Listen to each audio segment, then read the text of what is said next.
Então, muito obrigado, Rafa. Vamos fazer aqui hoje uma abordagem de um tema que nós temos tratado por muitos séculos como tabu. O sexo, ora, é colocado numa redoma de proibições, outra hora é colocado num campo de perversão. A sociedade humana, ao longo de muitos anos, mais do que anos, muitos séculos, tem se perdido em cogitações sem respostas precisas. Por isso que o André Luiz, em sua obra No Mundo Maior, irá dizer que o cativeiro da ignorância no campo sexual continua escravizando milhões de criaturas. Muitos de nós, por ignorância do assunto, acabamos nos envolvendo em cometimentos que nos custarão necessidades corretivas futuras. Por isso, a primeira pergunta que nos cabe fazer nesse encontro de hoje é: o que é sexo? Do ponto de vista espiritual, do ponto de vista de compreensão dilatada, e não apenas do ponto de vista de gênero, do ponto de vista orgânico. E André Luiz faz um tratado, para mim é um tratado que ele nos traz no livro Ação e Reação, entre outras obras, mas esse particular ele vai fazer um tratado especial. Ele diz que examinado ou examinando, né, olhando o sexo como força atuante da vida, a face da criação incessante, o sexo, diz ele, nas palavras dele, a rigor palpitará em tudo. Olha que bacana. O sexo, a rigor, palpitará em tudo. São palavras de André Luiz. Desde a comunhão dos princípios subatômicos à atração dos astros, porque então expressará força de amor gerada pelo amor infinito de Deus. Sexo, portanto, é uma manifestação do amor infinito de Deus. Quando você tem nêutrons, prótons ali de forma muito harmônica dentro de um átomo, você tem uma força que é uma força do sexo agindo ali, naquela ligação que mantém aquele processo harmônico. Quando você olha a comunhão dos astros, quando você olha o sistema solar, quando você olha as galáxias e vê aquela harmonia que sustenta todo aquele equilíbrio, André Luiz está dizendo que a força que rege isso é a força do amor manifestada na sua expressão de sexo, como nós dissemos aqui. Portanto, nós podemos concluir com as palavras deles que sexo é, na verdade, uma manifestação evolutiva do amor, segundo as faixas de evolução em que nos encontramos. Na faixa de evolução humana, temos confundido muito o sexo com outras coisas que não são relativas a ele. Nós ainda temos ele dizendo, para poder deixar isso claro, que a ligação química entre oxigênio e hidrogênio, diz ele, decorrerá desse princípio, o princípio de ligações por forças que decorrem do sexo. O fenômeno harmonioso do Sol, equilibrando a família dos mundos, nosso sistema solar, na imensidade sideral, além de nutrir-lhes a existência, resultará dessa mesma energia no plano cósmico. Então, não importa o nível que você esteja, lá do subatômico, lá do atômico ou do macro cosmos que você estiver envolvido, é a mesma força que une e mantém em equilíbrio esse sistema que nos rege. Então, união entre elementos químicos, a gente pode chamar de afinidade química. União entre astros, nós chamamos de magnetismo planetário. E ele diz que a própria influência do Cristo, que se deixou crucificar em devotamento a nós outros, seus tutelados na terra, para fecundar, prestemos atenção nesta palavra, para fecundar de luz a nossa mente com vistas à divina ressurreição, a ressurreição do Espírito que um dia não precisará mais reencarnar, o Espírito que será o Espírito que habitará mundos celestiais, sem necessidade das experiências da matéria. Então veja que a função do sexo é fazer com que nós evoluamos na direção do Pai, fazendo luz em nosso íntimo. Como disse ele, para fecundar a nossa mente. Por isso que Jesus, em certo momento, disse-nos: glorificai o vosso Pai diante dos céus. Glorificai o vosso Pai, brilhe a vossa luz. Ou seja, brilhar a nossa luz é fazer com que essas energias que residem em nós possam fazer aquele movimento de crescer na direção do Pai. Por isso, o sexo, como qualidade passiva ou positiva. Ou seja, passiva, nós vamos olhar a polaridade feminina e positiva, nós vamos olhar a polaridade masculina, dos princípios e dos seres. É a manifestação cósmica em todos os círculos evolutivos, até que venhamos a atingir o campo harmônico da perfeita harmonia em que essas qualidades se equilibram no seio da divindade. O que que ele está dizendo? Certa ocasião, Jesus disse: não separe o homem o que Deus uniu. A união das polaridades, elas se farão ao longo do processo evolutivo. Hoje nós precisamos reencarnar ora em masculino, ora em feminino, para ir conquistando as aquisições de cada uma dessas faixas da evolução. Quem encarna numa polaridade vai ter a oportunidade de desenvolver virtudes daquela polaridade. Quem encarna na outra vai ter a possibilidade de desenvolver essas virtudes que somente aquela outra polaridade pode dar. Então, nós vamos observando que tudo tem uma lógica, um sequenciamento de, vamos dizer assim, de encadeamento a longuíssimo prazo, que a gente não enxerga no horizonte de uma encarnação, mas enxergaremos no horizonte de sucessivas reencarnações, multimilenárias reencarnações. Por isso que Kardec não deixou esse assunto passar em branco. Ele estudou esse assunto no Livro dos Espíritos e depois se aprofundou. Se formos na Revista Espírita, vamos encontrar Allan Kardec tratando de sexo. Nós vamos ver Allan Kardec falando de inversão de polaridade. Quando a gente estuda com profundidade, a gente percebe que o codificador estava além do seu tempo realmente. Na questão 200, por exemplo, ele perguntou para os espíritos: tem sexo os espíritos? E os benfeitores responderam: não, como vocês entendem, pois que os sexos, para vocês, dependem da organização. É o que a gente chama de gênero, masculino, feminino. O que ele diz que há entre os espíritos é amor e simpatia.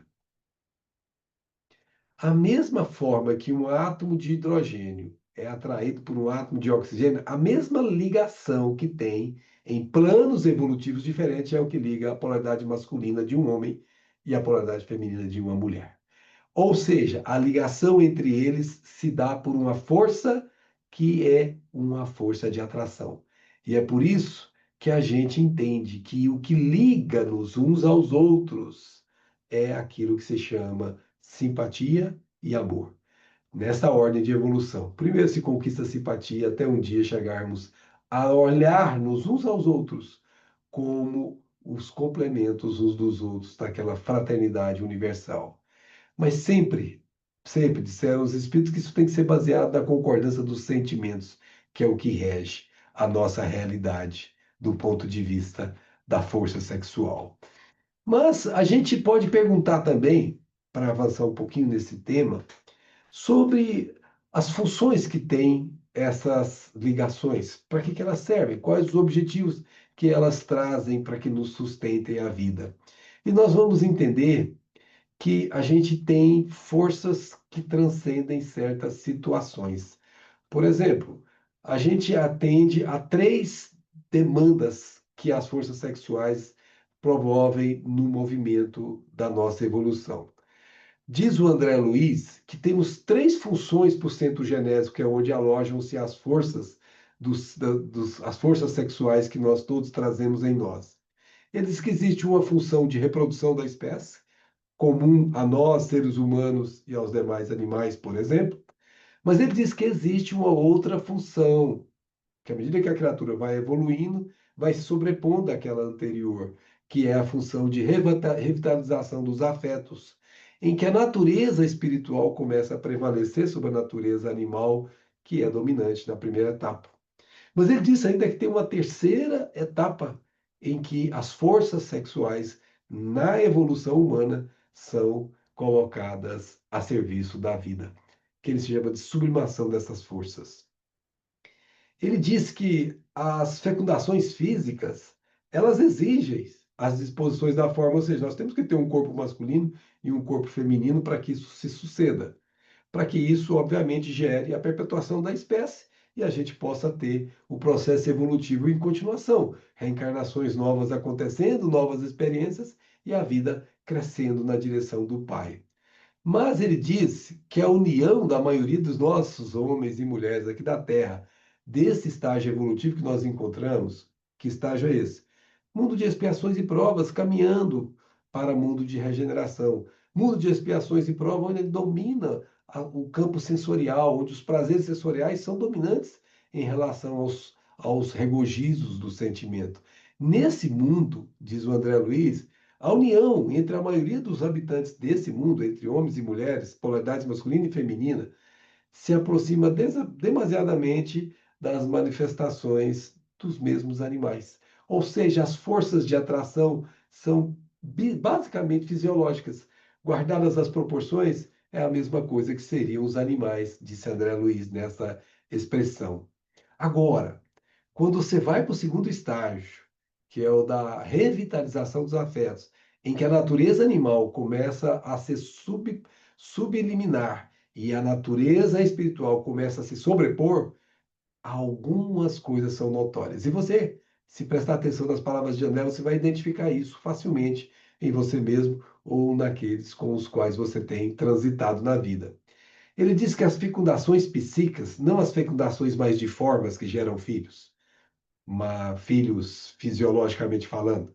As fecundações psíquicas, de alma para alma, prescindem, não precisam do cárcere de limitações. O que é o cárcere de limitações na palavra de André? É o corpo físico.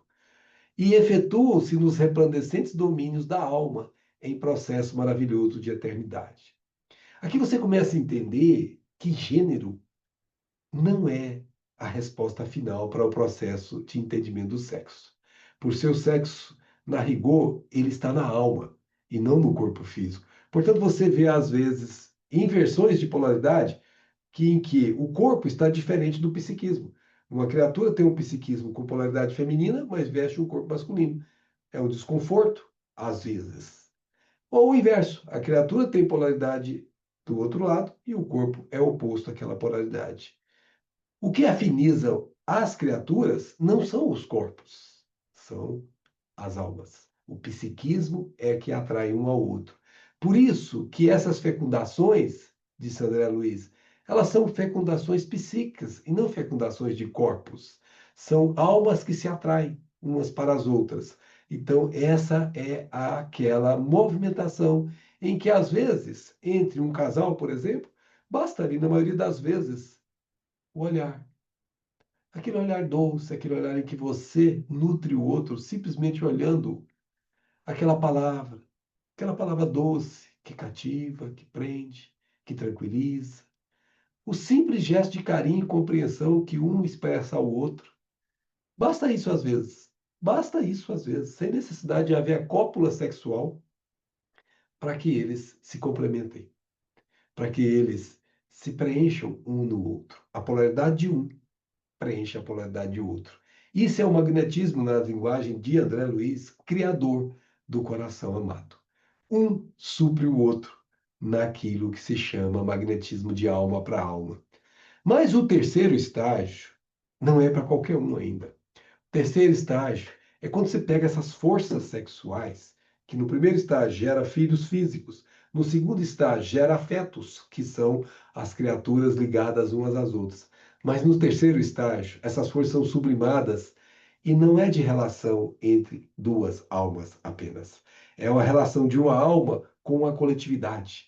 É o que André Luiz chamou de sublimação.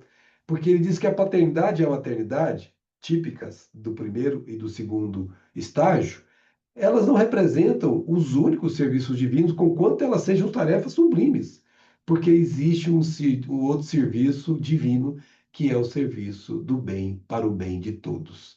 E aí ele diz, lá no livro Missionários da Luz, que o apóstolo que produz no domínio da virtude O apóstolo que produz um domínio da ciência, da arte, desses grandes estágios do conhecimento, nesses grandes estágios da sensibilidade, da estesia, vale-se dos mesmos princípios, esse apóstolo, de troca, de permuta entre eles. Não agora, alma para alma. Muda a diferença, é um plano, é de uma alma para muitas almas. Então, quando você vê um grande gênio como Albert Einstein, um Carlos Chagas, essas criaturas que deram a sua vida para que a humanidade tivesse benefícios. Quando você vê um Francisco de Assis, uma Madre Teresa de Calcutá, um Francisco Xavier, quando você vê essas criaturas agindo no bem, você percebe que elas estão ajudando muita gente na troca da sua sensibilidade com o mundo. Então, essas funções que André Luiz nos trouxe, elas são geradas pelas mesmas forças, que são as forças do campo genésico, que é onde está guardada a energia do sexo. Então, a função primordial do sexo, André Luiz nos ensinou, é fecundar. Jesus, como nós dissemos antes, veio fecundar na nossa mente de luz, para que a gente brilhe a nossa própria luz. Mas, nos estágios anteriores, nós vamos fecundando primeiro corpos, depois afetos e depois obras superiores. Até um dia fecundarmos a própria luz em nós, quando então seremos seres luminíferos em ação.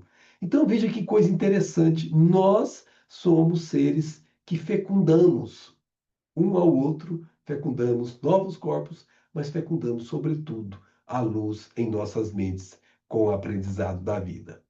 Bom, esse é um tópico interessante que nós não podemos perder de vista, mas não é o todo, né?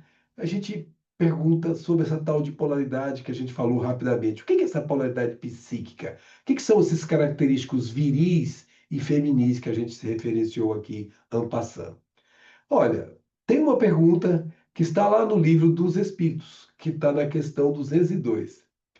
Quando errante, ou seja, quando no mundo espiritual, pergunta Kardec, que prefere o espírito? Encarnar no corpo de um homem ou no corpo de uma mulher? E a resposta deles é bastante interessante. Isso pouco lhe importa. Olha que bacana. Isso pouco lhe importa. O que o guia na escolha são as provas por que haja de passar. Ora, se eu sou uma pessoa de pouca sensibilidade, de pouca intuição, de pouco carinho, de pouca aquelas características bem dóceis que são típicas da polaridade feminina, eu posso pedir uma encarnação para desenvolvê-las. Porque é nessa polaridade que eu tenho mais chance de desenvolvê-las. Por isso, os espíritos podem encarnar como homem ou como mulher, porque eles não têm sexo, na verdade, na forma de gênero. Eles têm polaridades prevalecentes, né? E como a gente deve progredir em tudo, a gente precisa experimentar todas as duas polaridades, ora numa, ora na outra. Porque se fôssemos só de uma polaridade, só saberíamos o que sabe aquela polaridade. Por isso, nós precisamos trocar de posição várias vezes. E vamos lembrar que os sexos só existem no organismo, no físico. São necessários à reprodução dos seres imortais, mas os espíritos, sendo criação de Deus, não se reproduzem uns pelos outros. Os espíritos, sendo criação de Deus, não se reproduzem uns pelos outros. Os pais, quando formam um corpo, eles contribuem para o corpo, mas o espírito que vem habitar nesse corpo não vem dos pais, vem de Deus. É isso que Allan Kardec está dizendo lá na Revista Espírita de 1866. Por isso, eles dizem que, obviamente, o sexo seria inútil no mundo espiritual. O que você vai ter é reflexo do mundo fixo no mundo espiritual para espíritos mais primitivos, mas não existe o sexo como a gente conhece aqui. Portanto, o André Luiz vai dizer textualmente que o sexo analisado na essência, portanto, em espírito, é a soma das qualidades femininas ou masculinas que caracterizam a mente, razão pela qual é imprescindível observar o sexo do ponto de vista espiritual. Toda vez que você aventurar-se a analisar o sexo pelas formas físicas, você pode errar, e muitas vezes erra, porque nem sempre a forma física representa o psiquismo de quem a veste. Por isso, se você olhar a forma do psiquismo, que é difícil, você tem que auscultar a alma, é que você vai reconhecer a verdadeira predominância de polaridade. Mas como nós reencarnamos em uma e outra polaridade várias vezes, nós vamos somando as aquisições. Porque os homens e as mulheres, eles têm várias aquisições ao longo do tempo. Por exemplo, na variação de nossas experiências, nós vamos adquirindo gradativamente qualidades divinas, como a energia, quando você reencarna na polaridade masculina, e a ternura, quando você reencarna na polaridade feminina. Ah, mas Max, não significa então que a mulher não pode ser, não pode ter energia e o homem não pode ter ternura? Não, não é isso. Se você já reencarnou na polaridade feminina e já desenvolveu um pouco de ternura, mesmo reencarnando na polaridade masculina, você traz a sua ternura em você. Você vai ser um masculino terno, um masculino sensível. Por quê? Porque você já tem essas aquisições em você. Mas se você é uma mulher que está terna, mas também não tem ainda desenvolvimento de energia, quando você reencarnar quando masculino, você vai desenvolver isso, de forma que você vai adquirindo essas duas polaridades que vão se sobrepondo dentro da mesma mente. Fortaleza e humildade, poder e delicadeza, inteligência e sentimento, iniciativa e intuição, sabedoria e amor. Sempre a primeira se desenvolve na polaridade masculina, sempre a segunda na polaridade feminina. Obviamente, quanto mais você fizer as experiências, mais aquisições dessas qualidades divinas você vai tendo. Até um dia, quando você chegar a um estágio evolutivo tão alto, que você não vai precisar mais se complementar por via do casamento. Por que é o casamento? Casamento é complementação psíquica. O que é complementação psíquica, pelo amor de Deus, Max? Alguém pode estar dizendo. Complementação psíquica é o seguinte: se eu já tenho um pouco de paciência e o meu parceiro ou a minha parceira já não tem paciência, ela poderá se complementar na minha paciência. E se ela tem um pouco de energia e eu não tenho, a parceira não tem, ela poderá se complementar na energia do outro. De sorte que o somatório das polaridades deste casal fornecerá o que se chama, o que Deus ajuntou, não separe o homem. O casamento de verdade é isso. É quando você soma as polaridades de ambos e transformam aquilo numa só polaridade em duas criaturas que vivem sob o mesmo lar. Esses dois terão um dia em si mesmo as duas polaridades e não precisarão mais casar. Por isso, quando você vê falar coisas absurdas, como chegar a dizer certa ocasião que Jesus teria se casado com Maria Madalena, que é absurdo.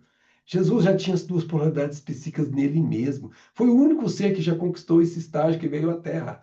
Ele agia como um homem, tipo masculino, e ele agia como tipo mulher, segundo as situações. Por exemplo, quando ele falava com aqueles hipócritas, ele dizia: hipócritas, por fora túmulos caiados, por dentro podridão. Quem está falando aí é a energia de um masculino. Mas quando ele falava com aquela mulher que todos estavam tentando apedrejar, e ele pergunta para a mulher: onde estão os que te acusavam? E ela diz para ele: eles se foram, Senhor. E o que ele diz? Vá, minha filha, e não peques mais, para que não te suceda coisa pior. Quem está falando isso? É um coração maternal que não espizinha por já estar sendo sofrida naquele processo de expropriação pública. Não connive, não está conivente com o problema, porque ele adverte, não peques mais para que não te suceda coisa pior, mas não condena o cometedor do erro.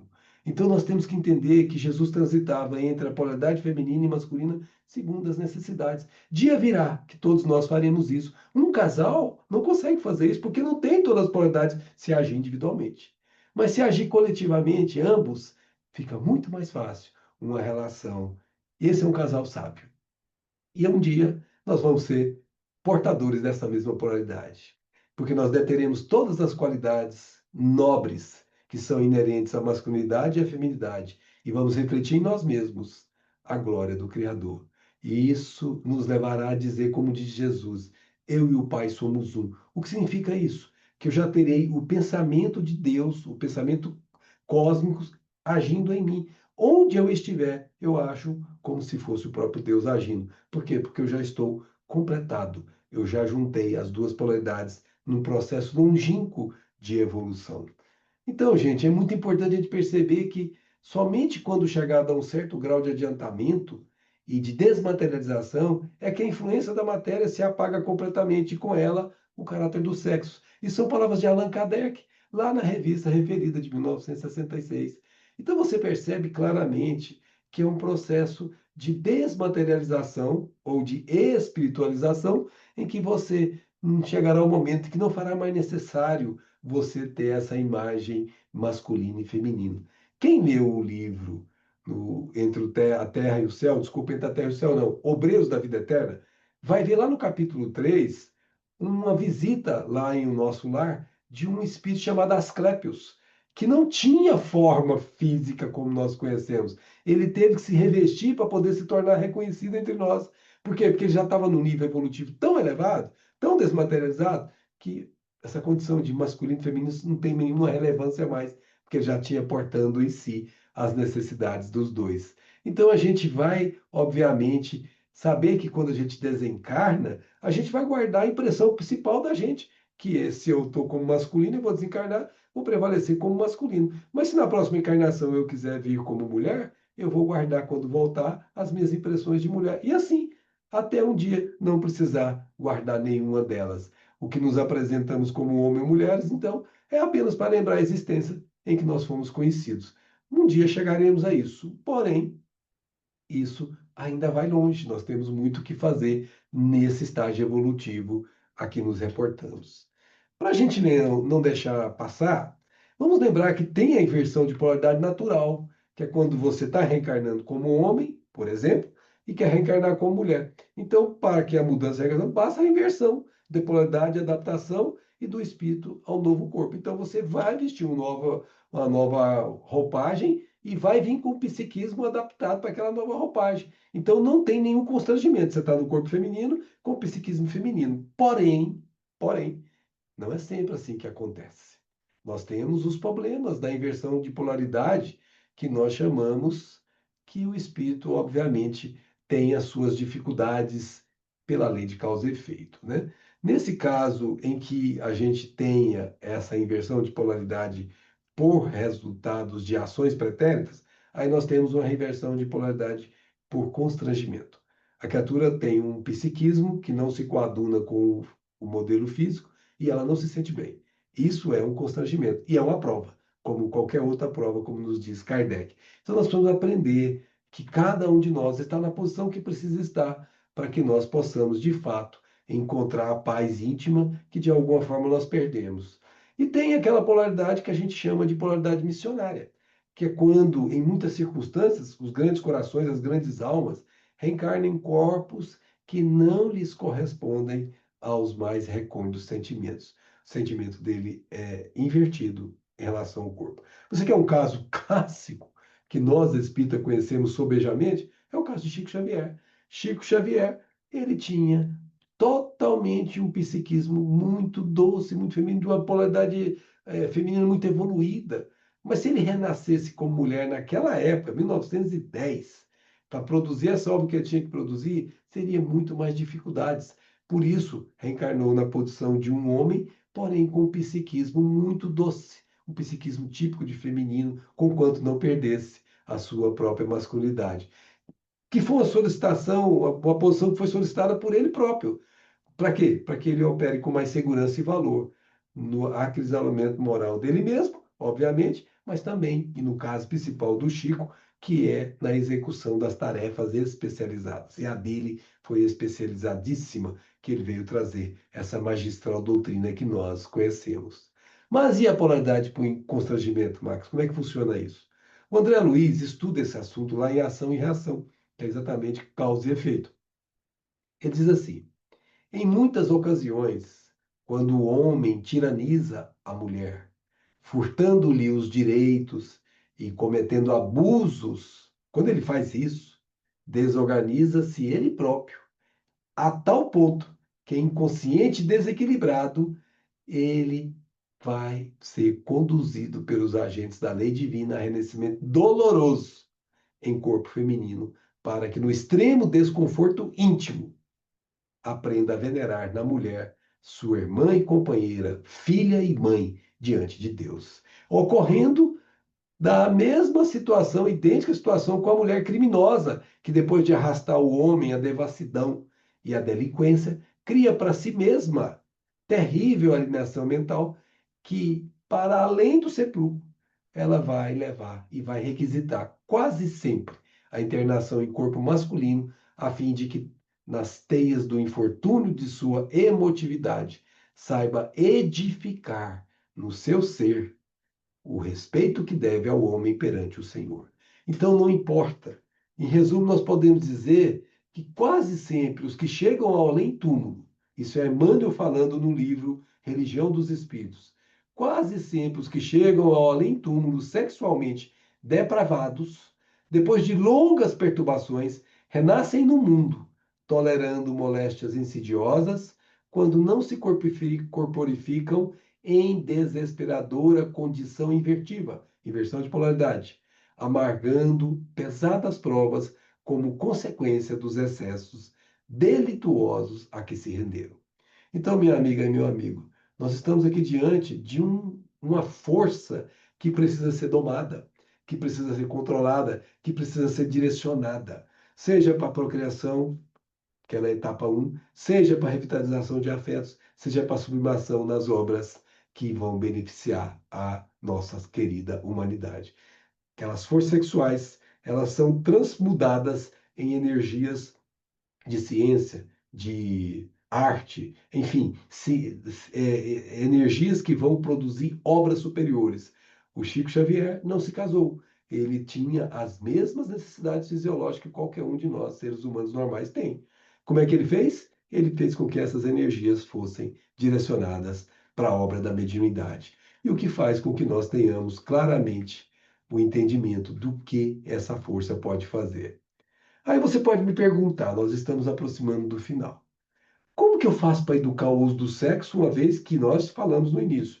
O sexo tem sido tratado como tabu, ora ele é direcionado para aquele redoma em que tudo é proibido, aquela coisa toda, ora ele é direcionado para aquele lugar onde tudo posso, ali licenciosidade, que pode levar à perversão, pode levar à promiscuidade. Ora, a gente pergunta então, como é que a gente educa o sexo?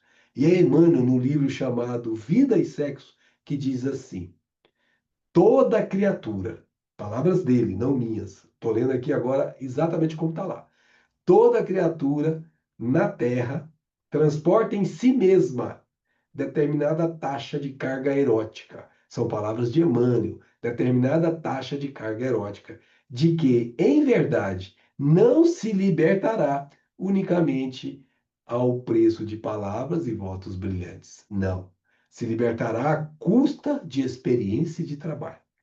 Bom seria, disse Paulo uma vez, que o homem não tocasse em mulher, mas por causa da prostituição, isso é Paulo falando, está lá na sua carta aos Coríntios.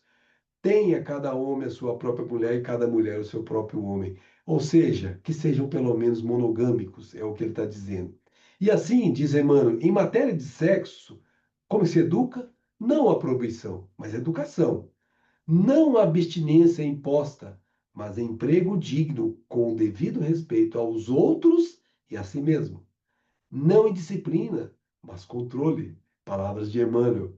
Não impulso livre, mas responsabilidade, porque tem lei de causa e efeito. A aplicação do sexo, diz ele, ante a luz do amor e da vida, é assunto pertinente à consciência de cada um. Por isso, cada um responderá pela sua própria consciência. E como a nossa consciência não é violentada, o nosso livre-arbítrio não é tirado de nós dessa forma que nós estamos dizendo aqui, nós temos o poder de escolha, a responsabilidade também é nossa.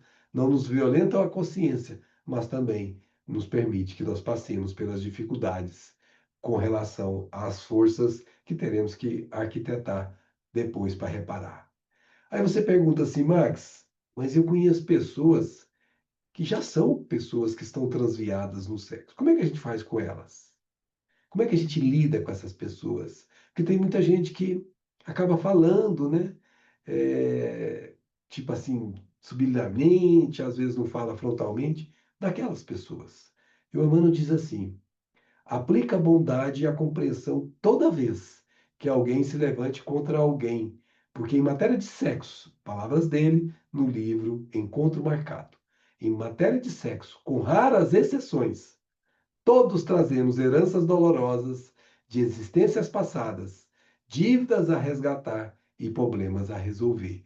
Ou seja, muitos daqueles que apontam desdenhosamente os irmãos caídos em desequilíbrio emotivo Imaginando-se hoje alinchados da virtude, muitos deles são apenas devedores em moratória, ou seja, está guardando para pagar depois, que enfrentarão amanhã aflitivas tentações e provações, quando soar o momento de reencontrar os seus credores de outras eras. Teremos que quitar com a consciência cósmica. Por isso, minhas amigas e meus amigos, nós lembramos que em matéria de sexo, com o mundo como está hoje, as palavras de Paulo. Ele diz assim: fugir da prostituição. Qualquer outro pecado que o homem comete é fora do corpo. Mas o que se prostitui peca contra o próprio corpo. Ou não sabeis que o vosso corpo é santuário do Espírito, que habita em vós, o qual possuís da parte de Deus, e que não sois de vós mesmos. Carta aos Coríntios, capítulo 6, versículos 18 e 19. E é por isso que nós precisamos entender que todos que já transviaram terão a sua oportunidade de corrigir-se. Os que estão transviando terão a oportunidade de agora mudar. Todos nós, pela nossa vontade, poderemos fazer a mudança. E lembramos de Maria Madalena, porque em muito amor seus pecados foram perdoados. E isso está anotado por Lucas no capítulo 7, versículo 47, quando Jesus disse essas palavras. Era isso, minhas amigas e meus amigos. Esperamos que tenha trazido alguma luz nesse assunto que tem as suas dificuldades naturais pelo momento tão longo de opressão que fomos submetidos nessa tratativa do entendimento do sexo. Muito obrigado. Muitíssimo obrigado, Max. Foi uma palestra excelente. Realmente botou a gente a refletir muitíssimo sobre esses temas. Nosso muito obrigado desde já. A gente tem algumas perguntas que vieram e, se possível, a gente gostaria de saber as suas ideias sobre ela. A Ângela nos traz uma de perguntando estas polaridades que atribuem fragilidades apenas às mulheres não seria uma concepção machista, considerando a carga negativa do termo? Não, a palavra fragilidade, se eu a utilizei, está equivocada. Não é fragilidade. São característicos próprios da polaridade feminina. Por exemplo, sensibilidade. Você não vai desenvolver sensibilidade se você reencarnar só como homem. Você vai ter que desenvolver sensibilidade quando você reencarnar como mulher. Por outro lado, você não vai desenvolver energia se você reencarnar só como mulher. Você tem que reencarnar como homem para desenvolver energia. Por quê? Porque essas características ou essas qualidades, como André Luiz usou o termo, elas são próprias da polaridade que é específica daquela alçada. Então, se a gente está falando em encarnar como mulher, você pode ter mulher fortíssimas, porque tem, obviamente, todos os desenvolvimentos que ela já adquiriu de encarnações anteriores. Isso não tem que associar uma coisa com a outra. Uma mulher pode ser extremamente firme, mais firme do que muitos homens, porque já tem as aquisições da polaridade masculina que ela conquistou em existências anteriores. Portanto, não podemos esquecer que nós somos o somatório de todas as polaridades que nós já conseguimos exercitar em momentos pretéritos de nossas encarnações. E em cada uma dessas exercitações, nós adquirimos um pouquinho de cada polaridade, de tal sorte que um dia teremos o equilíbrio das duas e seremos portadores das duas e agiremos, ora como homens, ora como mulheres. No que diz respeito homem e mulheres, como polaridade masculina, como polaridade feminina, ou seja, com a sensibilidade ou com a firmeza típicas das polaridades a que nos referimos. Não sei se ficou claro. Ficou muito bom. Outra pergunta que chegou: em casos de constrangimentos de polaridade, recorrer a cirurgias para transição de gênero agrava o processo de transformação espiritual? Não, absolutamente. Se agravasse, Deus não permitiria que a ciência evoluísse nessa direção. Nós temos que lembrar que é uma prova e cada um tem os seus limites para poder seguir essa prova. O mais importante é que a pessoa esteja em paz consigo mesma quando ela estiver fazendo essa tomada de decisão. Se ela se sentirá melhor mudando o corpo, mude a forma do seu corpo para que ela possa ter mais harmonia íntima. Porque o importante é que ela intimamente esteja em paz, porque há muitas pessoas que têm um recalque, guarda isso, e isso pode ser gravado por pessoas que vão se deprimir, por pessoas que vão se suicidar, o que seria um gravíssimo desvio das leis. Então, para que isso não aconteça, é muito mais importante que a pessoa dê vazão a essa necessidade íntima dela, sem que isso esteja prejudicando a ninguém, não está causando mal a ninguém, está fazendo um bem a ela mesma. E isso trará paz íntima a ela e ela conseguirá levar a cabo a sua encarnação com a harmonia que ela precisa ter para dar conta de cumprir a sua prova. Obrigado. Os feminicídios e a pedofilia podem ter causa nas disfunções do sexo na espiritualidade? Olha, são dois temas que têm a sua matriz, com certeza, no psiquismo humano. O que que gerou esses desvios é um assunto complexo, porque você teria que retrogradar na história evolutiva de cada um deles. Eu não conheço na obra espírita aprofundamento nesses termos que a pergunta foi elaborada, mas com certeza tem desequilíbrios severos que aquela criatura carrega com ela que está requisitando muito amor, muito cuidado na formação dela desde pequenina, para que ela possa ir abrandando, diluindo esses desequilíbrios, essas desarmonias. E isso ela só fará se ela viver com afetos ligados a ela. Quando o contrário acontece, por exemplo, eu trabalho com algumas famílias socialmente desequilibradas e durante muito tempo fomos professores em antigos agora não chama mais, mas chamava orfanato, agora chama abrigos, que as mães, os pais irresponsáveis deixavam os filhos e nunca mais voltavam. E alguns filhos, pequenininhos, foram maltratados, foram ser viciados pelos próprios pais, abusados sexualmente.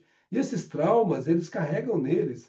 E se isso não for diluído de maneira compreensível, isso pode virar um transtorno que vai repercutir mais lá na frente em situações que nós não conseguimos prever que resultados vão ter. Eu estou acompanhando um caso de uma moça, por exemplo, ela já está no sétimo filho, e pais, você vai ver, não são, no mínimo são quatro pais, pelo que eu estou me lembrando aqui.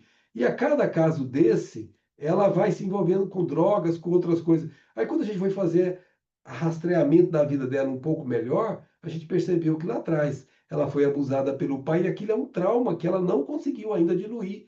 E esse trauma que exige perdão, que exige uma maturidade psíquica que ela não consegue ter ainda, pode ser carregado de uma encarnação para outra, pode ser levado para o mundo espiritual, e isso pode degenerar em processos como esses que você reportou, que pode acontecer no futuro por causa da falta de conseguir tratar o problema intimamente, essa pessoa repercutir isso em outro, o que ela mesma carrega em si. No fundo, é um desequilíbrio. E como todo desequilíbrio, nós precisamos de harmonizar. E para harmonizar, não tem outro caminho que não seja aquela gentileza do amor, aquele cuidado do amor, repertando a pessoa toda com envolvimento de amor. Então, por exemplo, essa pessoa, ela é muito maltratada pela vida. Quando a gente conversa com ela, a gente oferece abraço, a gente nunca oferece crítica, a gente nunca oferece julgamento, e ela se sente bem, se sente mais à vontade quando isso acontece. Ou seja, a gente percebe claramente que é uma pessoa que não teve oportunidade de afeição pura que vai fazer com que ela seja realmente curada na alma. Porque o problema está na alma. E o que causou o problema, eu dei um exemplo, pode ser de outras naturezas todas, mas a cura é uma só. É o amor que nós temos que devotar a essas criaturas. Estejamos vinculados a elas do ponto de vista familiar ou não. Se a vida nos aproximou dela, façamos o nosso melhor por ela, para que ela possa se reorganizar psiquicamente. Excelente. Mais uma perguntinha: quais consequências espirituais podem surgir do uso inconsequente da energia sexual? Olha, no livro Ação e Reação, eu convido a quem quiser aprofundar. André Luiz apresenta um rol de doenças, de vários tipos de doenças que são decorrentes do mau uso das forças genéticas. Então, se você for analisar, pode ter diversos problemas decorrentes desse processo de uso compulsivo da força sexual, sem a disciplina que a gente falou no final, sem o controle que a gente comentou no final. É preciso, nessa hora, que a pessoa está envolvida por esse processo, é o mesmo impulso que tem alguém, por exemplo, para usar uma droga. São forças que precisam ser controladas. E como controlar isso no momento em que você está vivendo? Emmanuel disse isso para nós de forma muito clara. A oração, em qualquer momento de nossa vida, é sempre o agente que nos faz cair na realidade e nos dá forças para poder sair daquela situação de atração a algo que não convém à nossa sã doutrina íntima. Então é por isso que a gente tem que recorrer aos irmãos espirituais através da prece, a Deus, a Jesus, para que nós tenhamos forças para vencer isso. Porque as consequências dessa perversão sexual, desse descalabro sexual, tem sim consequências dolorosas, muitas dolorosas. André Luiz cita metrite, cita os processos femininos e os processos masculinos de cânceres que podem decorrer disso, cânceres de mama, cânceres de próstata, cânceres de ovário, enfim, todas essas situações ele lista lá de forma até muito detalhada que eu me assustei, porque como ele é um médico, ele consegue colocar tudo em linguagem até própria de médicos. Então, assim, eu não vou conseguir aqui listar todas, mas com certeza, quem quiser, dá uma olhadinha no livro Ação e Reação, que vai encontrar as consequências do mau uso do sexo.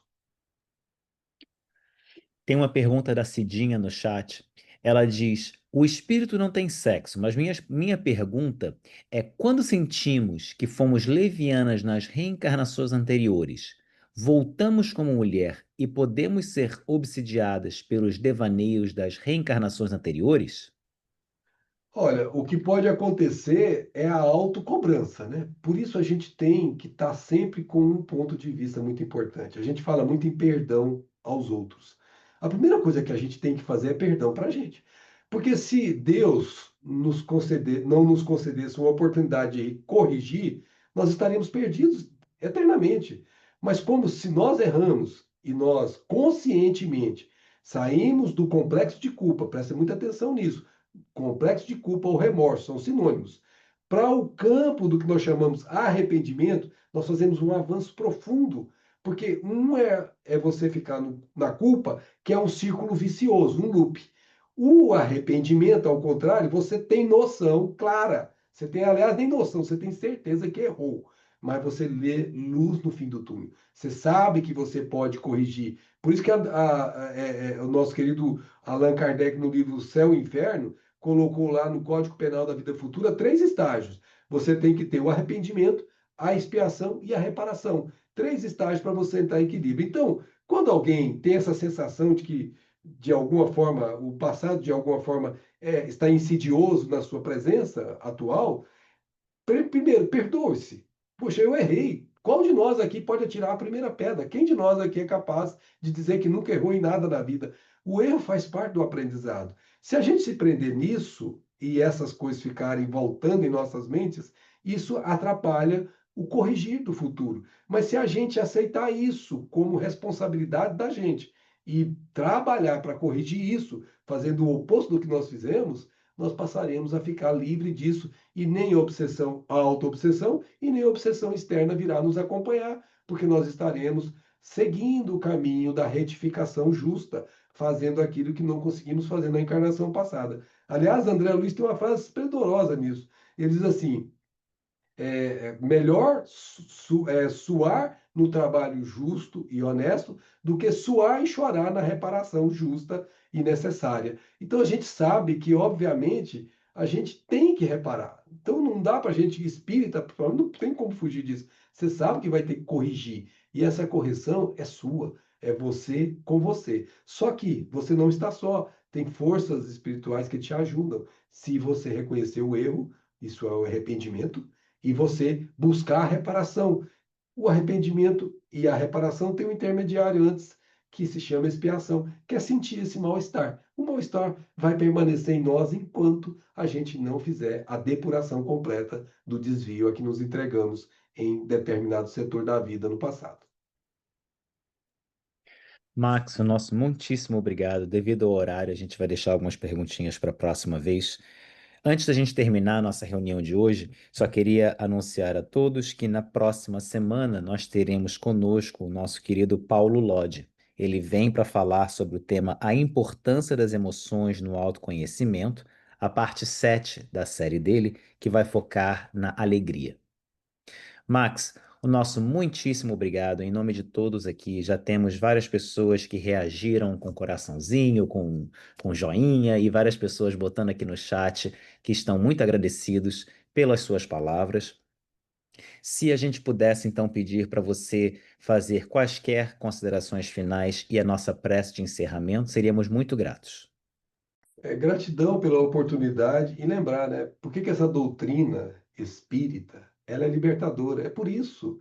Você toma consciência de que você é um ser que erra, que você comete desvios, mas você toma consciência que você também pode reparar os desvios e que você nunca está só. Sempre tem alguém no mundo espiritual que te quer tão bem, mas tão bem, que faz com todo o esforço para que você vença as provas atuais e livre-se daqueles processos que nós mesmos inoculamos em nós.